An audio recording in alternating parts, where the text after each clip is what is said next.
Bonjour et bienvenue dans ce nouveau tuto sur Go. Alors aujourd'hui on va voir les regexp et on va voir aussi la méthode sort qui permet de trier.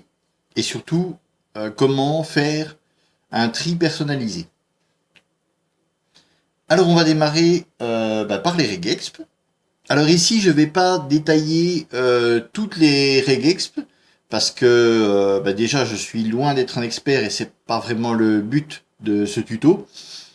Donc on va voir un petit peu comment utiliser les regexp dans Go. Par contre, si vous n'êtes pas vraiment habitué aux regexp, je vous conseille d'aller chercher un petit peu sur internet. Il y a pas mal de tutos. On trouve pas mal d'informations sur les regexp. Mais c'est vrai que c'est toujours le truc un petit peu compliqué à mettre en place. Donc ici, on s'attardera juste sur le fonctionnement, l'utilisation des regexp dans Go. Donc allons-y. Alors on va commencer par la plus simple. Alors on va faire, pour ceci, on va créer une nouvelle regexp.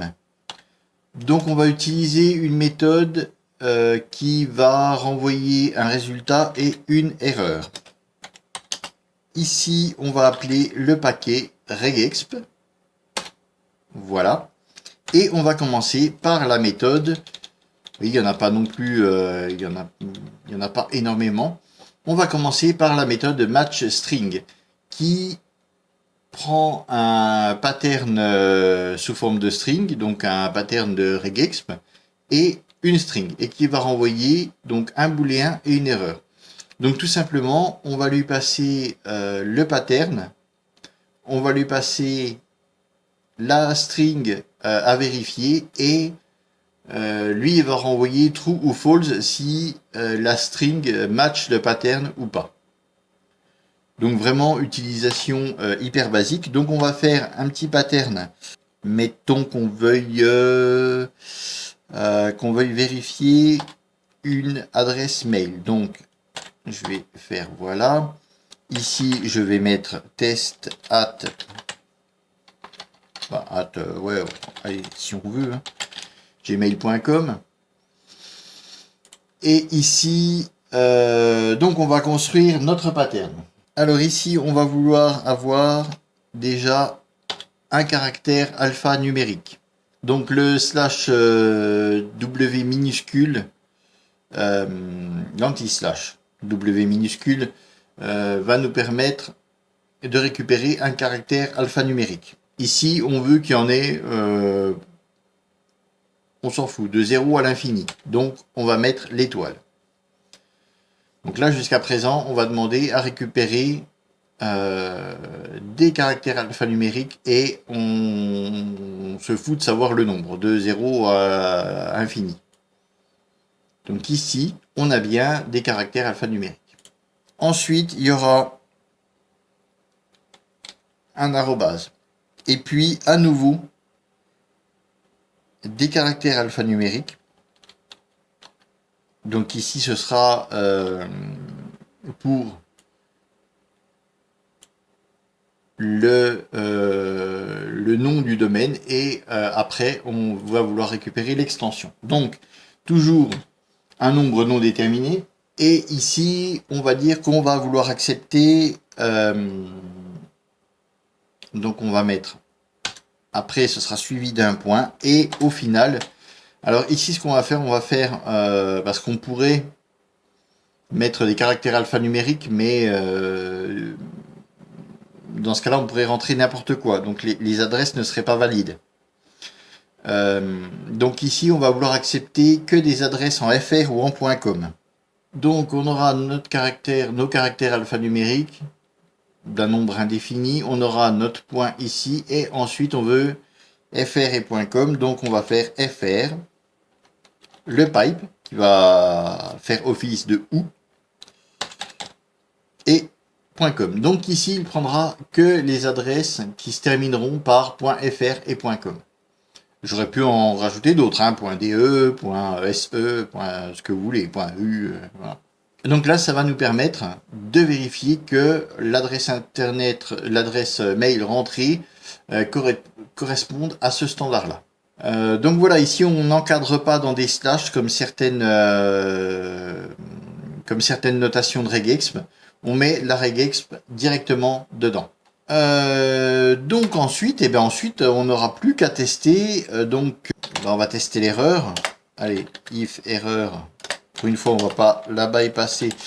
Donc si l'erreur est différente de nul, on va faire un fmt printline de erreur et donc on va en profiter pour faire le fmt printline de notre retour, ici R. Tiens, il m'a pas importé automatiquement fmt, c'est bizarre. Bon, c'est pas grave. Voilà. Donc on est parti. Pourquoi unknown escape caractère? Ah oui. Donc ici, en fait, on ne va pas utiliser des guillemets. Là, c'est ma faute. Voilà. Non.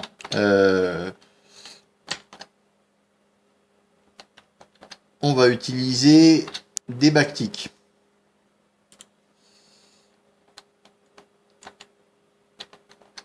Voilà. Donc les guillemets, eux, quand ils vont voir des anti-slash, ils vont essayer d'échapper le caractère. Sauf que W n'est pas un caractère qu'on peut échapper. Ce n'est pas non plus comme N ou comme T des caractères de formatage. Donc il va mettre une erreur. Alors si on veut utiliser des raw strings, donc des strings bruts, en texte brut, où il ne va rien évaluer du tout, il va prendre le texte tel qu'il est, eh bien il faudra utiliser les backticks. Les backticks qui sont pour un clavier PC, c'est Alt-GR et la touche 7 du haut du clavier. C'est là où il y a l'accent grave, le accent grave. Donc voilà, ici, on a ce pattern là et on a cette string à vérifier. Donc là, ce coup-ci, j'ai plus d'erreur. Je vais pouvoir ouvrir un terminal. Voilà. Donc là, c'est true. Et si toutefois je mettais point DE, par exemple, et bien voilà, j'ai false parce que ça ne correspond plus à mon pattern défini ici. Donc voilà pour le matching. Voilà, donc là tout bêtement ça renvoie true ou false. C'est vraiment le matching de base, c'est pour voir vraiment si une chaîne correspond à un pattern donné. Maintenant on aimerait pouvoir récupérer dans un ensemble de strings, récupérer tout ce qui correspond à un pattern donné. Donc là, dans un premier temps, on va faire comme on fait souvent dans d'autres langages. On va déjà compiler une regexp. Alors, on va créer notre regexp grâce à la méthode compile. Donc ici, on va donner un pattern. Alors ici, bon, moi je l'ai préparé à l'avance, hein, donc voilà, je vais vous donner le pattern que j'ai fait pour l'exemple. Donc ici, je vais vouloir avoir la lettre P suivie des caractères de A à Z, mais en minuscules, qui seront au minimum. Il y aura au minimum un caractère et jusqu'à 3. Et enfin, on terminera par un F. Et maintenant, on va se faire un ensemble de strings. Alors, str, qui va être égal... Enfin non, ça va pas être un ensemble de strings, je dis des bêtises, ça va être une seule string. Et dedans, on va repérer les différents mots, entre guillemets, qui vont correspondre au pattern. Donc ici, on va mettre pif, paf.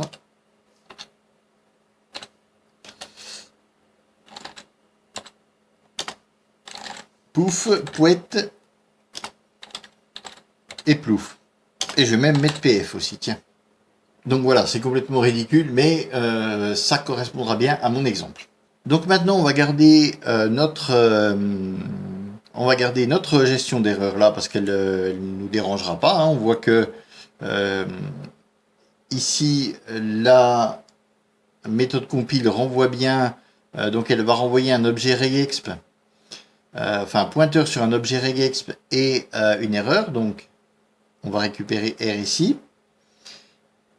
Et là, on va faire, donc maintenant qu'on a notre objet regexp, on a accès à plein de méthodes. Alors, il y en a un bon paquet. Nous, ce qu'on va faire, find all string. Et donc ici, on voit que il va falloir passer une string et un int.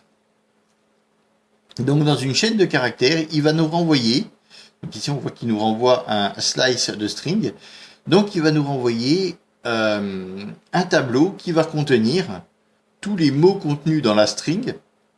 Donc il va faire des sous-chaînes avec les différents mots qui correspondent au pattern de la regexp. Donc find all, et donc il faut lui passer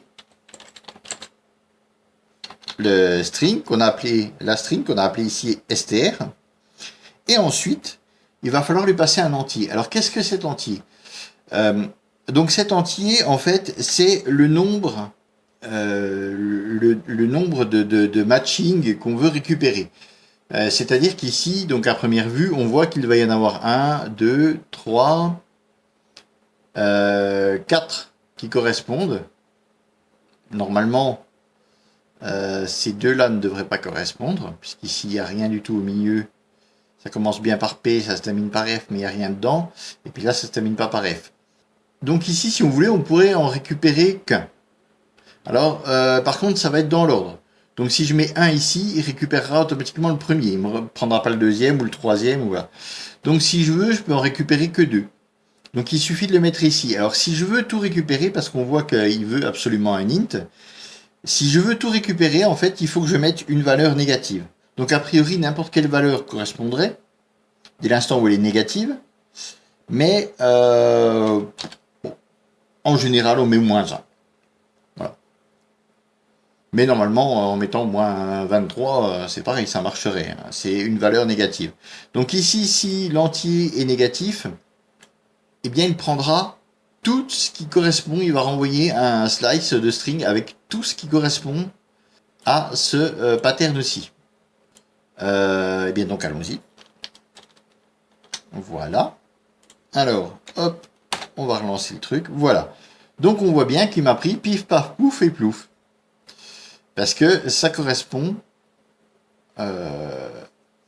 ici, ça commence bien par P, ça se termine par F. Et il y a de 1 à 3 caractères entre le P et le F. Si ici, j'avais mis, par exemple, seulement 2... hop, je me retrouve avec pif, paf, plouf. Parce que plouf, il y en a 3. Et inversement, si je mettais seulement 3, j'ai que plouf qui correspond. Donc là, voilà, ça va nous permettre de pouvoir découper des strings. Donc comme on le voit, ça marche avec, il faut lui passer une seule string. Et ça permet de la découper selon un pattern prédéfini par le regexp. Donc ça nous renvoie un slice de string qui correspond au pattern donné. Donc ce qu'on peut faire aussi, c'est faire du remplacement de chaîne. Alors, on peut faire replace. Alors on voit qu'on a replace all. Donc lui qui travaille sur des slices d'octets. Alors c'est pareil pour find, on a find all, vous voyez, qui fonctionne aussi avec des slices d'octets. Donc on n'est pas obligé dans le cas où on récupérerait directement des slices d'octets, on peut les traiter. Comme par exemple, quand vous faites une requête HTTP, le body, même le header, mais c'est le body qui nous intéresse, le body de la requête, ce sera un slice d'octet. Donc pas besoin de vous embêter à le convertir, à faire un casting en string. On peut directement appliquer les méthodes que je vous ai montrées sur les strings, on peut les appliquer directement sur les slices d'octets. Et à la fin, on n'aura plus qu'à convertir le retour. Donc a priori, en termes de performance, c'est meilleur. Déjà, on évite de faire un casting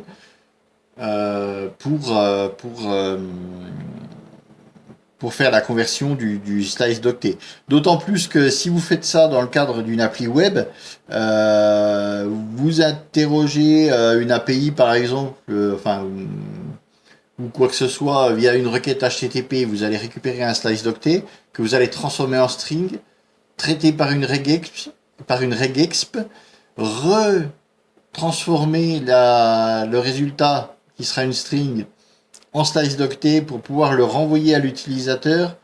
Donc ça fait beaucoup de conversions pour rien au final.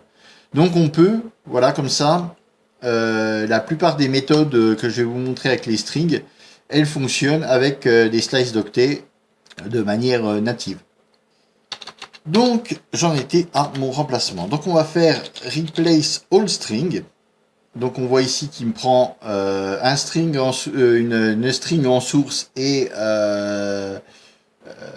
une replacement en source aussi sous forme de string et qui renvoie donc une string.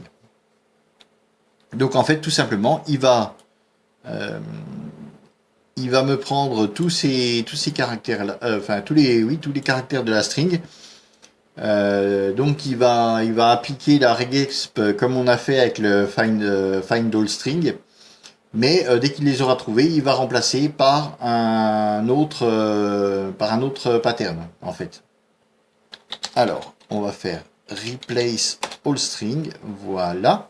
Donc en entrée, on va toujours mettre en source, on va mettre notre string de base, et donc après on va pouvoir y placer, hop.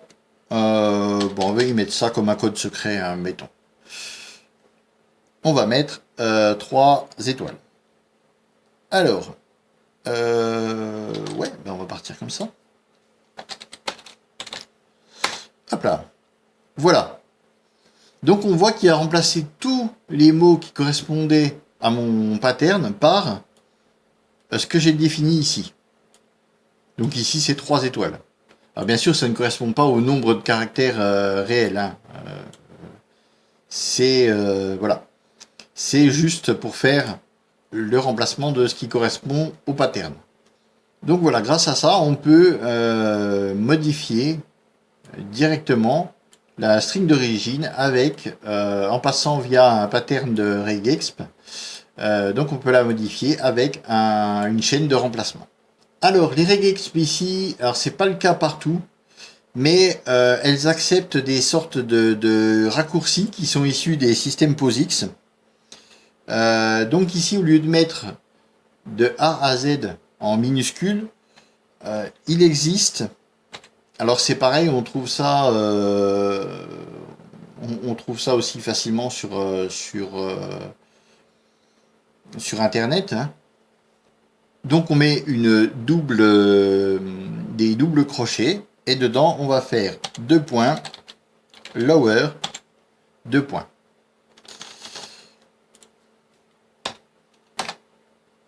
Voilà, et on s'aperçoit que ça marche pareil. Donc en fait c'est exactement lower, c'est exactement cette notation là. Donc lower, je vais le mettre ici, voilà.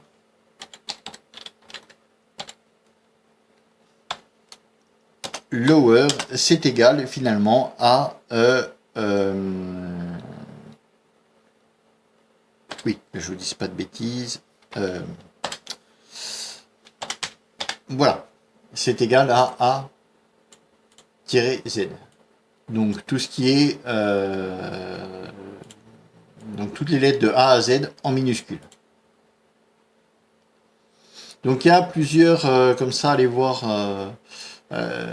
sur internet, vous allez trouver facilement. Il y a plusieurs raccourcis en fait qui sont issus des systèmes POSIX. Donc ici, ça nous permet. Alors là, bon, perso, je préfère cette notation, elle est moins longue. Donc c'est un raccourci entre guillemets.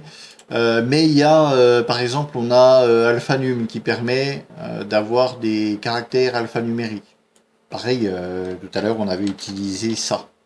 Donc ça, c'est quand même plus rapide que alphanum. Mais voilà, ces choses-là existent. Donc si ça vous intéresse, vous les trouverez facilement. Maintenant, bon, je préfère la notation plus, j'allais dire à l'ancienne, mais la notation classique, plutôt que ces choses-là. Mais bon, c'est bon de savoir que ça existe, puisqu'on pourrait, même si on ne les utilise pas, on est censé pouvoir les rencontrer. Donc, autant se renseigner un petit peu, regarder, même si on ne les utilise pas, on sait que ça existe. Donc ici, comme je vous l'ai dit, ben tiens, on va même faire le test. Alors, je vais faire ça. Je vais faire ça. Et ici, je vais mettre un slice d'octet. Et là, je vais faire pareil. Un slice d'octet. Donc on va utiliser la méthode replace. Ah bah oui. C'est replace all. Alors, on est parti. Oui. Donc, ça me renvoie un slice d'octet qu'il faut que... Alors là, ça va commencer à faire un paquet de parenthèses, mais voilà, que je convertisse en string. Et voilà. Donc on voit que j'ai exactement la même chose, sauf qu'ici, j'ai traité des slices d'octets en utilisant la méthode replace all au lieu de la méthode replace all string. Donc on voit que j'ai exactement le même résultat. C'est ce que je vous avais dit juste avant. Donc voilà pour les regexp. Donc une fois de plus, hein, le but n'était pas de vous montrer comment fonctionnent les regexp, mais comment les utiliser en Go. Donc maintenant on va passer à autre chose. On va passer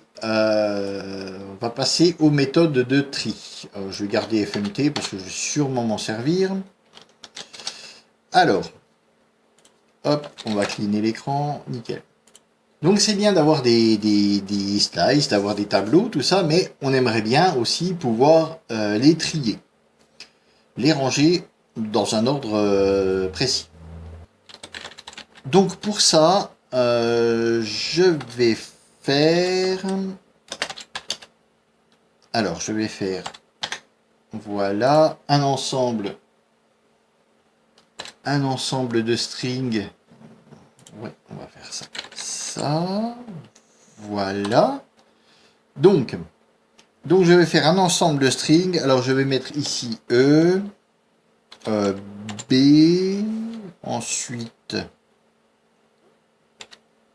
je vais mettre le D,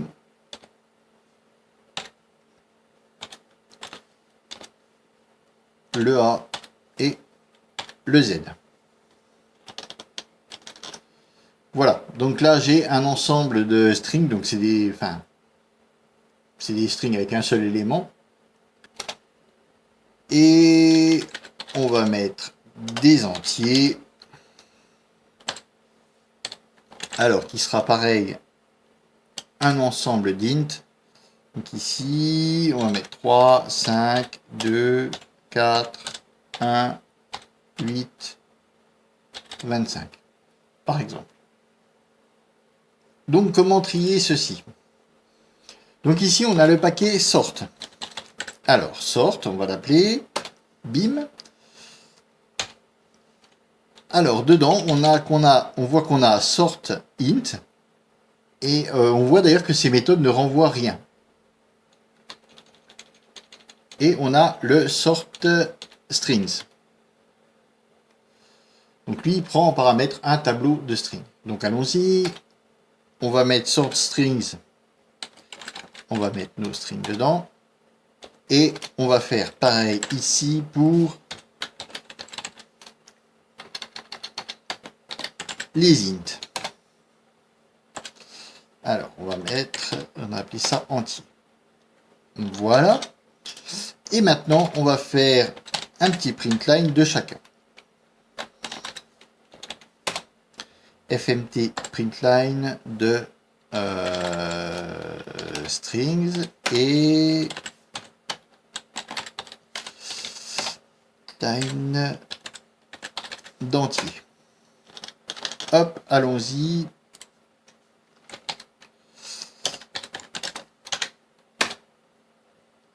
Voilà. Donc on voit que nos tableaux ont été bien été triés. Donc au passage, on voit que le fonctionnement est quand même un petit peu bizarre puisqu'on a nos strings qui sont des slices de strings. On les a passés sans passer par un pointeur. Vous voyez, hop, tac. Lui-ci, il veut bien, hein, il veut pas un pointeur, il veut bien un slice. Et pourtant, mes slices ont bien été modifiés. Alors l'ordre a été changé, certes. C'est pas une modification, on n'a pas supprimé, ajouté des éléments ou quoi que ce soit. Mais on a affaire quand même à deux fonctions, deux méthodes qui modifient ce qu'on leur passe sans passer par un pointeur. Donc là, le fonctionnement est un peu particulier. C'est vrai que par rapport jusqu'à présent, tout ce qu'on voulait modifier, on était obligé de passer un pointeur, puisque c'était copié. Et là, pas du tout. Donc voilà pour le fonctionnement. Donc on voit bien que tout a été trié. Donc ici, par ordre alphabétique, et ici, par ordre croissant. Donc dans la plupart des cas, trier par ordre croissant, c'est ce qu'on aura besoin. Mais on aura besoin aussi de trier de manière beaucoup plus spécifique. On utilise très souvent des méthodes de tri pour, par exemple, si je voulais ici récupérer des multiples de 2, ou ici que les voyelles ou que les consonnes. Bah donc soit j'implémente à la main moi-même mon petit algorithme avec des if-else ou avec avec des regex, par exemple ici pour du pattern matching, et puis en itérant sur chaque élément. Soit je vais utiliser une méthode de tri, mais il faut que je puisse définir moi-même selon quels critères comment on va trier les éléments. Donc eh bien c'est faisable, on peut très bien définir nos propres méthodes de tri. Alors on va voir comment faire. Donc ici je vais virer tout ça déjà, on va reprendre à 0. Voilà. Je vais garder le FMT parce que de toute façon je sais que je vais l'utiliser. Ça, il n'y a pas de tout. Donc, comment on va pouvoir faire notre tri? Alors ici, on va avoir, allez, je vais rappeler ça des strings. Et puis, on va faire un tableau de string comme tout à l'heure. Et ici, on va mettre totalement n'importe quoi. Voilà.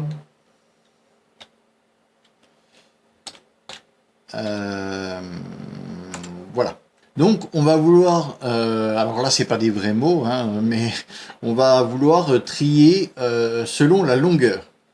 Donc, ce coup-ci, les caractères n'importeront pas du tout. On va simplement trier du mot le plus court au mot le plus long. Alors pour ceci, on va utiliser, alors toujours dans le package sort, on va utiliser la méthode sort qui est ici. Alors cette méthode sort, on voit qu'elle prend en fait une sorte interface. Donc qu'est-ce que cette sorte interface? Donc comme toute interface, en fait, il va falloir que je crée un type et que je lui assigne des méthodes qui correspondent à l'interface. Donc, il nous dit qu'il va déjà appeler la méthode len sur data. Et puis après, il va appeler la méthode less et la méthode swap. Donc, on a 3 méthodes à implémenter.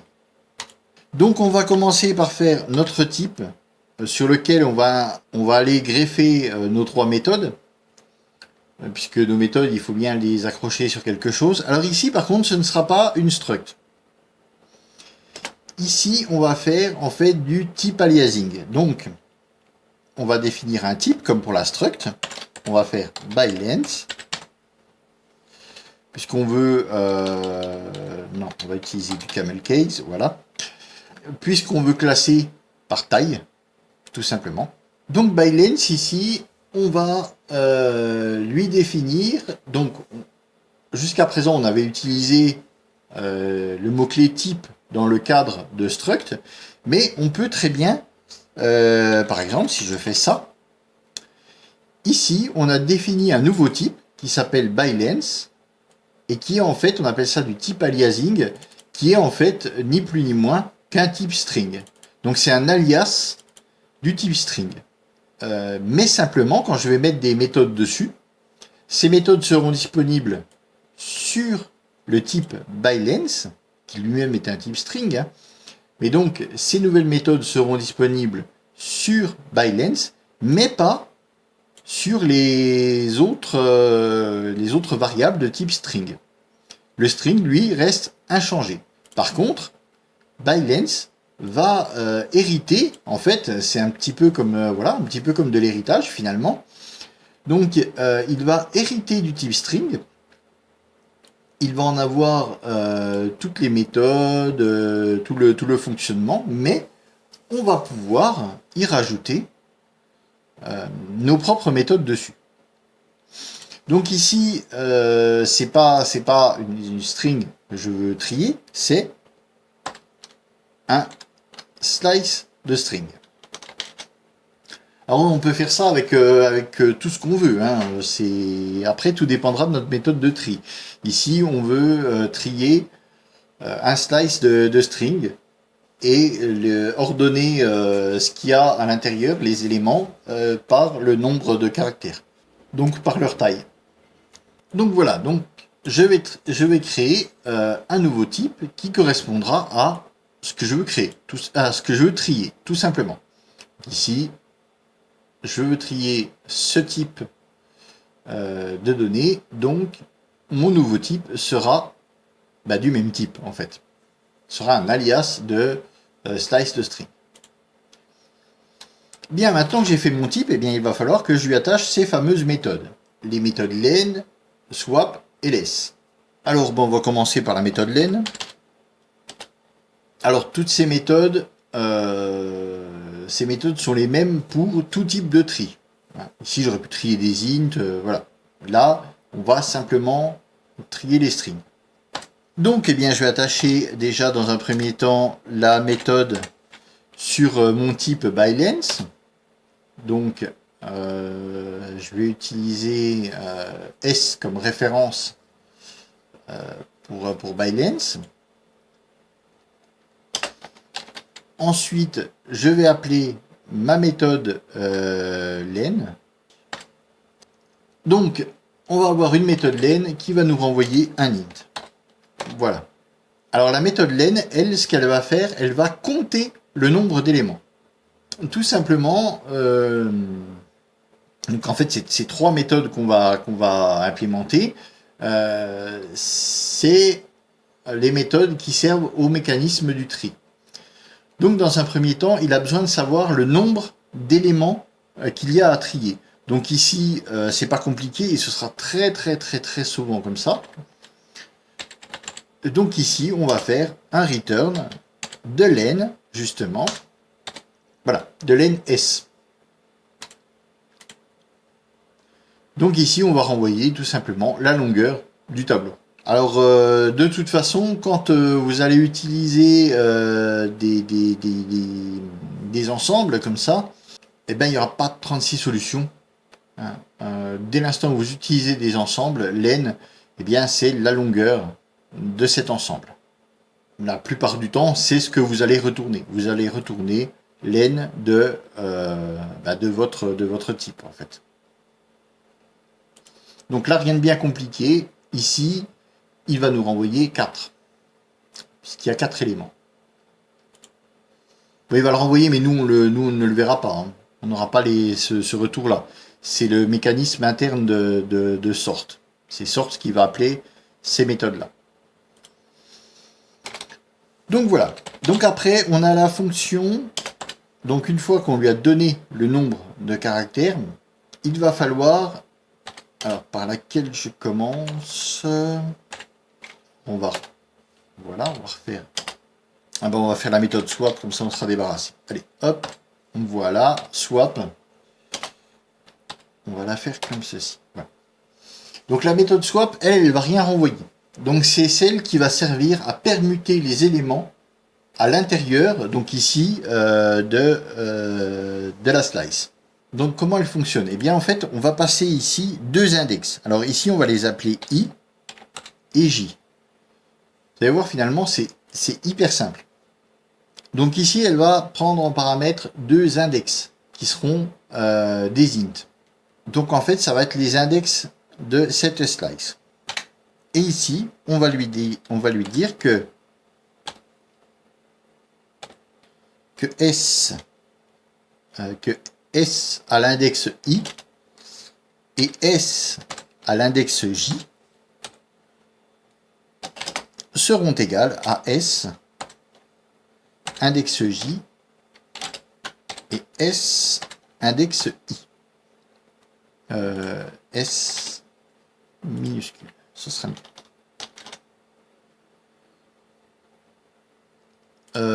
Ouais, je vais peut-être... Voilà, je vais peut-être y mettre le type, ce sera quand même beaucoup mieux. Parce que je vous dis que c'est un int, mais si je lui dis pas à lui, ça va pas fonctionner. Et donc pour rappel, hein, cette notation, c'est exactement pareil que si je faisais ceci. Mais comme mes deux arguments en fait partagent le même type, eh bien, je peux les regrouper tout simplement comme ceci. Donc voilà, la méthode swap en fait, elle va prendre l'index i, admettons qu'elle va prendre l'index 0 ici, l'index 1, et quand elle va être appelée, eh bien, elle va intervertir ce qu'il y a à l'index 0 et l'index 1. L'index 1 va passer à la place de l'index 0 et l'index 0 à la place de l'index 1. Donc ici, par exemple, si elle est appelée, LJ va passer à cette place-là et KH machin va repasser ici. Donc la méthode swap, tout simplement, c'est ça. Elle sert à swapper, elle sert à intervertir 2 éléments au sein de ce tableau de string. Donc c'est tout bête, on lui passe juste les 2 index et on lui dit que dans le cas où elle est appelée, eh bien, on inversera les 2 éléments, les 2 positions. L'index 0 deviendra l'index 1, et donc après, pareil, l'index 1 devient l'index 2, et ainsi de suite, quand on appelle la méthode swap. Donc voilà, la méthode swap, elle sert juste à définir comment, quand elle est appelée, comment on va changer nos éléments. Donc voilà, tout simplement. Donc c'est pareil, on va très souvent utiliser celle-là. Mais on pourra avoir nos propres méthodes de swapping. Alors ici, on retourne rien, hein, c'est simplement, puisqu'il n'y a aucun retour hein, d'ailleurs qui est attendu, contrairement à ici. Ici, simplement, voilà, c'est, quand on appelle la méthode swap, eh bien, SI deviendra SJ et SJ deviendra SI. On simplement intervertit 2 éléments. Et donc, on va voir maintenant notre dernière méthode. Alors, qui va être ici, et qui, elle, va être la méthode de tri proprement dite. Donc, c'est la méthode less. Alors, la méthode less, donc elle va reprendre 2 index, pareil, comme au-dessus. Elle va comparer 2 éléments, et comme ça va être une comparaison, elle va renvoyer un booléen. Donc, d'une comparaison, on attend de savoir si la comparaison est vraie ou fausse, si elle est valable ou pas. J'ai dû en mettre un trop, ouais, j'en ai mis un trop. C'est ici qu'on va avoir besoin de faire notre tri. C'est là qu'on va vraiment créer la mécanique du tri. Donc nous, qu'est-ce qu'on veut comparer? Eh bien, on veut comparer tout simplement. Donc ici, je vous rappelle que comme là, c'est des index. Donc on va comparer en fait S index de I et S index de J. Donc ici, on va vouloir comparer pas le contenu finalement de la chaîne, on veut le nombre de caractères. Bon bah ça, pour avoir le nombre de caractères, on a une méthode pour ça, la méthode len. Donc on va vouloir comparer l'index I, la longueur de l'index I en fait, avec la longueur de l'index J. Sachant que c'est un itérateur, donc à chaque boucle en fait, I et J seront respectivement alors 0 et 1, après 1 et 2, après 2 et 3, et ainsi de suite. Donc c'est un itérateur. Donc ici en fait, donc ça on le laisse de côté. Ça on s'en fout, len il en a besoin pour fonctionner. Nous ici, ça nous importe peu de savoir le nombre de fois qu'on va le faire. Là c'est juste lui pour définir sa boucle en fait. Nombre de fois qu'il a besoin de tourner. Donc on va s'intéresser surtout à swap et à less. Donc ici, en fait, swap sera appelé, et quand swap sera appelé, on intervertira deux éléments. Donc quand est-ce qu'on veut intervertir, puisque swap ne sera pas appelé automatiquement. Swap sera appelé selon le résultat de less. Si la condition dans less est vraie, alors swap ne sera pas appelé. Si la condition est fausse, eh bien, on va intervertir les deux éléments. Donc ici, on veut trier dans l'ordre croissant, du plus petit au plus grand. Donc ici, qu'est-ce qu'on va faire? Par exemple, on va prendre tout simplement le premier élément. Donc le premier élément, il est plus grand que le deuxième. On est d'accord. Donc à ce moment-là, j'aimerais les inverser. Je voudrais que celui-ci repasse ici. Puisque il est plus petit, on va aller du plus petit au plus grand. Et bien donc, ici, on va définir que, en fait, voilà. On doit définir que ce qui finalement, l'index 0 ici, doit être plus petit que l'index suivant. Donc ici, l'index 1. Donc ici, ce qui va se passer, ma méthode va renvoyer false. Parce que ça renvoie, en gros, ça demande si ça est plus petit que ça. Eh bien non, c'est faux. Donc là, on va appeler la méthode swap, et la méthode swap va intervertir les deux là. Et ensuite, on va passer à la suivante, et ensuite à la suivante. Et après, on va repartir de 0, et au moment où tout ça sera vrai, eh bien, la boucle s'arrêtera, en fait. Donc, il va créer des boucles donc, qui vont itérer sur tous les éléments. Donc, il va itérer. À chaque fois, hop, il va faire un swap si ça ne correspond pas à ce qui est défini ici. Et au moment où tout est sur true, eh bien, il arrête de boucler. Donc finalement, il y a aussi en interne un mécanisme qui en gros dit tant qu'il n'y a pas, eh bien, ici il va y avoir 1, 2, 3 tours de boucle. On a 4 éléments à comparer, donc oui, il va y avoir 3 tours de boucle pour faire l'intégralité de ce tableau. Si on n'a pas 3 fois true, eh bien, il va recommencer à 0, et ainsi de suite. Et par contre, comme il va y avoir 3 tours de boucle, au moment où à chaque tour ça renvoie true, eh bien, il arrête. Dès l'instant où il y a un false, hop, il va recommencer une boucle. Et ainsi de suite. Donc, à force de swapper, eh bien, on va se retrouver avec les éléments qui vont bouger. Celui-ci va revenir ici. Et puis après, il sera encore plus court que celui-ci, puisqu'il est plus court que tous. Hop, il va revenir là. Et au tour d'après, hop, il va revenir ici. Ah oui. Voilà. Ah, ce sera quand même plus logique. Donc voilà. C'est comme ça que ça fonctionne. Donc on va récapituler encore une fois, parce que c'est vrai que c'est pas toujours évident de comprendre cette mécanique-là. Donc on va créer notre type qui correspond tout simplement à ce qu'on veut trier. Ici, il y a un slice de string. On va lui affecter une méthode len qui, elle, va juste donner la taille de ce qu'on veut trier. Donc ici, ça va donner 4, puisqu'il y a 4 éléments. Donc ça, c'est pour lui fabriquer ses boucles. On va définir une méthode swap qui va dire comment gérer nos éléments, comment les inverser les uns par rapport aux autres. Bon, bah, c'est pas très compliqué. Hein, on va lui passer les deux index et on va lui dire que s'il a, en appelant cette méthode, eh bien, ce qui est à l'index i et à l'index j seront permutés. Donc là, voilà, c'est notre méthode swap. Et la méthode less, qui est finalement la méthode de tri, donc qui va demander, ici, on va dire, ben voilà, je veux trier selon la longueur. Je veux que la longueur du premier élément soit, enfin du premier élément, on va les prendre deux par deux, hein, mais en suivant la boucle.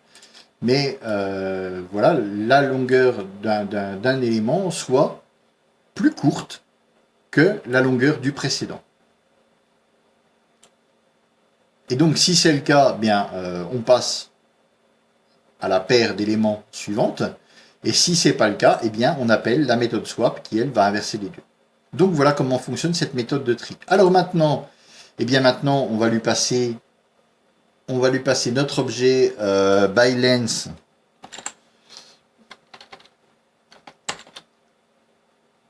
On va convertir byLength, va convertir strings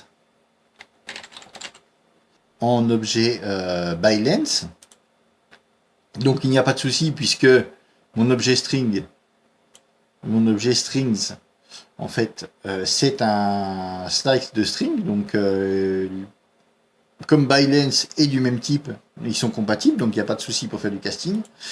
Et après, donc je vais faire mon fmt.println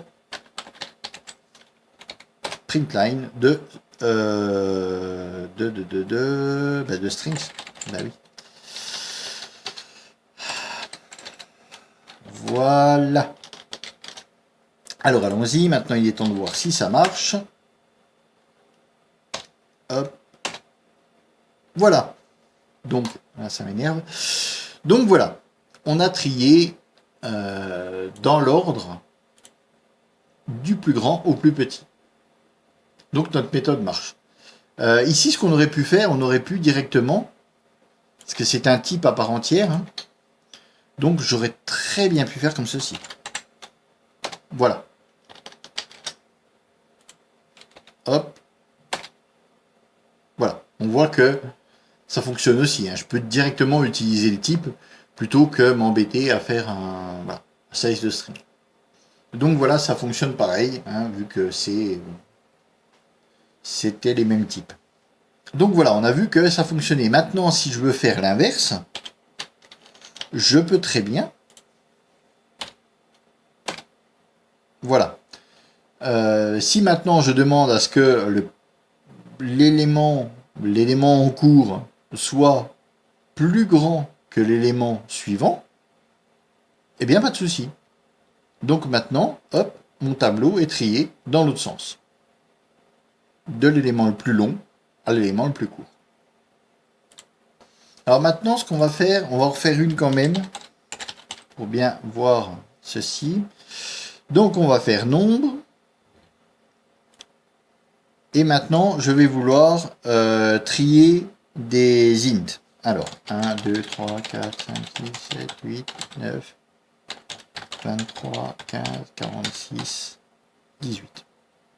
Donc ici, je vais mettre nombre. Et là, pareil. Donc là, j'ai des int. Donc je vais faire un slice d'int. Donc là, on voit que j'ai déjà plus d'erreur, hein, puisque j'ai des int. Donc maintenant, si je veux trier des int, donc là vous allez me dire, ils sont plus ou moins dans l'ordre, sauf là. Bon, déjà, admettons que je veuille les trier tout simplement Comme le tri se fait par ordre croissant, voilà. Je vais vouloir les trier par ordre décroissant. Hop. Et bien donc, j'ai plus qu'à faire ceci. Hein.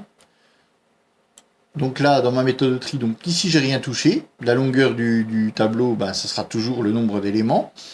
Le swap, je veux simplement intervertir les deux éléments, donc là, on n'y touche pas.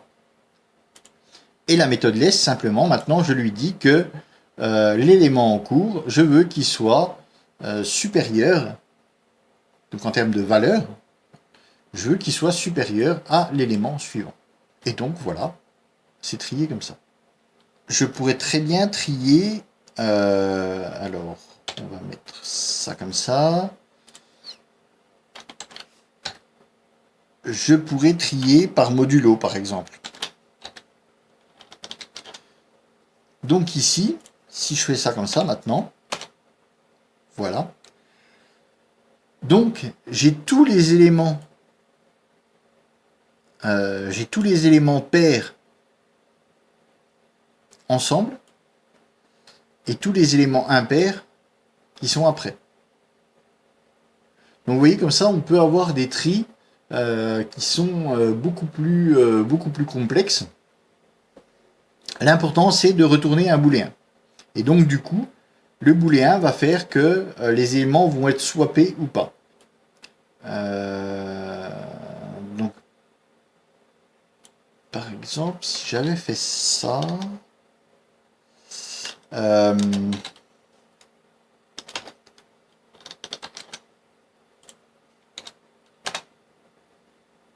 voilà, donc on aurait plus ou moins la même chose. Donc ici, l'ordre est différent, mais on se retrouve avec la même chose. Simplement, on lui dit, si le modulo de 2 est égal à 0, donc si le nombre est divisible par 2, eh bien, il restera à sa place, sinon on swap. Donc là, j'ai même pas besoin de mettre les deux index. Vous voyez, ça fonctionne quand même. Donc l'important ici, c'est de retourner un booléen, true ou false. Donc après, peu importe ce qu'on va faire là-dedans, il faut retourner.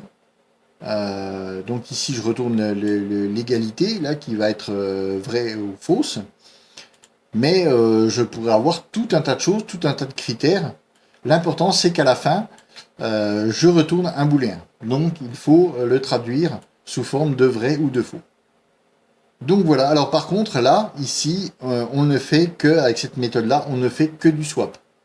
C'est-à-dire que je ne peux pas garder, comme avec de la compréhension de tableau dans Python par exemple, je ne peux pas dire, tiens, sur cette collection-là, enfin tout du moins avec cette méthode sort, qui s'appelle comme ça, c'est pas pour rien, c'est parce qu'elle permet de trier, mais on n'enlève pas des éléments. Ici, je n'ai pas gardé que les éléments qui sont pairs. Les éléments impairs sont gardés aussi. Simplement, ils sont triés. D'un côté, les pairs, de l'autre côté, les impairs. Donc, c'est vraiment pour ordonner une collection, un ensemble d'éléments. Mais en aucune façon, ça va être pour créer un sous-élément.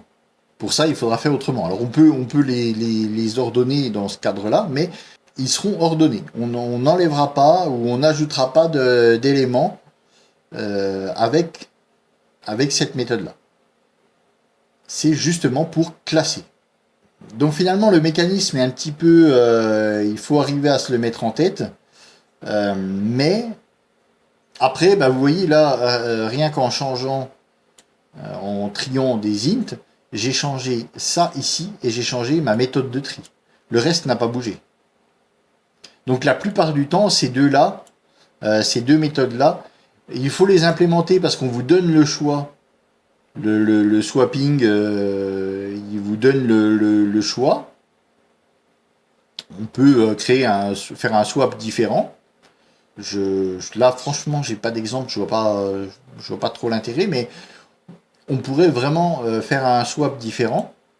Donc c'est pour ça qu'il vous laisse l'implémenter à la main, mais la plupart du temps, on va utiliser ce swap-là. Pareil pour la longueur de la boucle, de toute façon, il y a pas à tortiller, ça va être la longueur de l'élément. Donc ici, S, c'est un ensemble d'int, donc ça va être le nombre. Si on voulait travailler sur une seule string, eh bien, ce sera la longueur de la string, mais enfin voilà, il n'y aura pas de toute façon de... je vois pas qu'est-ce que pourrait renvoyer, quoi renvoyer d'autre, à part la longueur de l'élément. C'est pour ça que ça s'appelle len. Bon. Mais on peut renvoyer autre chose. Bon, pourquoi pas, hein. Donc voilà, cette méthode len swap, elle bouge quasiment pas. Et après, ben, l'important c'est d'avoir au final une expression finalement qui renvoie un booléen. Donc après, notre méthode de tri, eh bien, on va la faire selon ce qu'on a besoin. Mais donc, ça reste une méthode de tri. Et ici, je ne pourrais pas créer deux sous-ensembles, un sous-ensemble pair et un sous-ensemble impair, directement avec cette méthode. Il faudra que Après, je peux trier, voilà.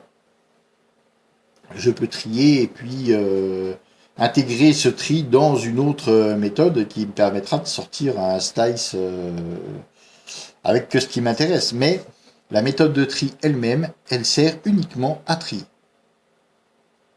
Donc, eh bien voilà pour cette fois-ci. Je pense qu'on a fait un petit peu Alors, on n'a pas fait le tour hein, du package sort, loin de là. Mais on a vu la chose principale finalement, comment créer soi-même ces méthodes de tri. Alors, soit on utilise un tri ascendant normal par ordre croissant. Soit après on peut donc par ordre croissant et par ordre alphabétique, ou alors après on peut avoir implémenter nos propres méthodes de tri pour nos cas particuliers. Comme tout à l'heure, je ne voulais pas avec les strings, je ne voulais pas trier par ordre alphabétique, mais par longueur de mots en fait, tout simplement. Donc voilà, on a vu les regexp et on a vu le tri. Donc ce sera largement assez pour cette session. Donc dans les prochaines sessions, on va voir un petit peu le package HTTP et notamment toutes les fonctions de web server. Donc on va pas faire des grosses applications, c'est pas le but. On va voir un petit peu comment fonctionne le routing, comment on va pouvoir récupérer des informations, en envoyer, le système de templating, et même on va utiliser un petit peu de base de données, mais tout ça de manière très succincte. On va pas faire un gros serveur ou un truc comme ça. On va voir avec des exemples très simples un petit peu toutes les fonctions qu'on a besoin dans le cadre d'applications web. Donc voilà, je vous laisse là-dessus pour cette fois et je vous donne rendez-vous pour la prochaine session. Salut!